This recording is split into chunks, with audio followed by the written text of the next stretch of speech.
Demóstenes se refugió en el templo de Poseidón. Atenas ardía. No en llamas, pero sí en alma.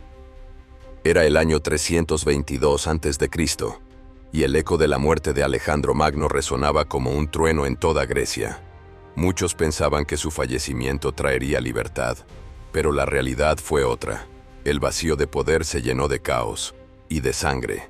En ese mundo convulsionado, un hombre se mantuvo firme, imbatible, solo armado con su voz. Demóstenes, el gran orador de Atenas, el defensor de la libertad, el enemigo jurado de los macedonios. Desde joven había luchado contra todo, contra su tartamudez, contra la corrupción, contra la tiranía. Se entrenó a sí mismo en secreto, hablando con piedras en la boca, recitando versos en la playa para superar sus debilidades. Y lo logró. Su voz se volvió poderosa. Sus palabras, armas. Sus discursos, las famosas filípicas, no solo desafiaban al rey Filipo II, sino que encendían el corazón de los atenienses. Cuando Alejandro Magno heredó el trono, Demóstenes no se calló. Sabía que una Grecia sometida no era Grecia.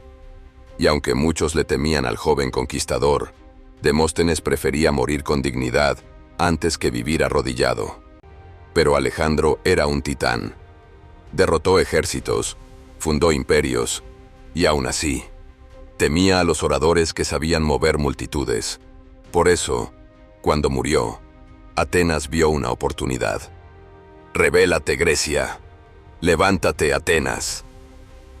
Demóstenes lideró una coalición de ciudades-estado dispuestas a romper las cadenas macedónicas. La revuelta fue breve, intensa y condenada desde el principio. Antípatro, el nuevo regente de Macedonia, no era un rey ni un filósofo, era un soldado. Y a los soldados no les gustan los discursos, les gusta el silencio de los vencidos. Atenas cayó sin gloria, y los líderes de la resistencia fueron perseguidos como traidores. Demóstenes no huyó como un cobarde. Sabía que lo buscaban, sabía que su cabeza tenía precio, pero antes de ser capturado, se retiró a un lugar sagrado, el templo de Poseidón, en la isla de Calauria. ¿Por qué allí? Porque ese templo había sido su refugio espiritual desde siempre.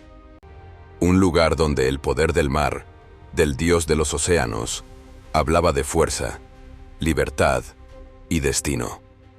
El viento soplaba con fuerza ese día. Las olas chocaban contra las rocas como si el propio Poseidón advirtiera lo que se avecinaba. Los soldados llegaron. Rodearon el templo. No podían entrar por la fuerza. Aquel lugar era sagrado incluso para ellos. Pero esperaban que el tiempo hiciera lo suyo, que el hambre o el miedo hicieran hablar a Demóstenes, que saliera como un hombre vencido. Pero Demóstenes no pensaba rendirse. Tenía un último acto preparado, un acto silencioso, pero eterno. Se sentó entre las columnas del templo, respiró profundo y tomó su pluma. No para escribir esta vez, sino para sellar su destino. En su interior había escondido veneno.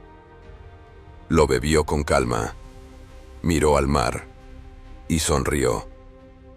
Su última palabra fue un susurro que el viento arrastró hasta la eternidad. Prefiero morir libre que vivir mudo. El cuerpo de Demóstenes quedó en el templo, como estatua de carne y coraje, como advertencia, como símbolo. Porque a veces, un hombre solo, con su voz y su fe, puede desafiar a imperios, puede hacer temblar tronos, puede morir, pero no ser olvidado. Hoy, el nombre de Demóstenes resuena no solo en libros de historia, sino en la lucha diaria por la libertad, la dignidad y el poder de la palabra. Y el templo de Poseidón, en Calauria, no es solo ruina, es tumba, es testigo, es altar de un hombre que eligió morir con honor y vivir para siempre en la memoria de los que no se rinden. Pero el legado de Demóstenes no terminó con su último aliento. En los días que siguieron a su muerte, algo extraño comenzó a suceder. Aquel templo, antes olvidado por muchos, se convirtió en un lugar de peregrinación silenciosa. No llegaban reyes ni generales. Llegaban jóvenes con pergaminos, ancianos con lágrimas en los ojos, esclavos que habían escuchado sus discursos en secreto, soñando con la libertad. Decían que, por las noches, se escuchaban ecos en el templo. No rezos, no lamentos, sino palabras fuertes, claras, como truenos. La palabra es el arma del justo. Ningún tirano resiste al pensamiento libre. Muchos creían que era el viento. Otros decían que era Demóstenes mismo, cuidando su santuario, inspirando a quienes aún no se atrevían a hablar. Décadas después, incluso siglos más tarde, cada vez que una ciudad se rebelaba contra un imperio, cada vez que un pueblo se levantaba con nada más que su voz, su nombre volvía a salir a la luz. En Roma, en Constantinopla, en París, en Quito, en La Habana, en cada rincón donde alguien hablaba por los que no podían hablar, se recordaba a Demóstenes, el hombre que murió con dignidad para que otros vivieran con valor. Y hoy, más de 2000 años después, su historia no ha muerto. Porque hay templos que no se derrumban, hay discursos que no se olvidan, y hay hombres, muy pocos, que logran convertir su voz en eternidad.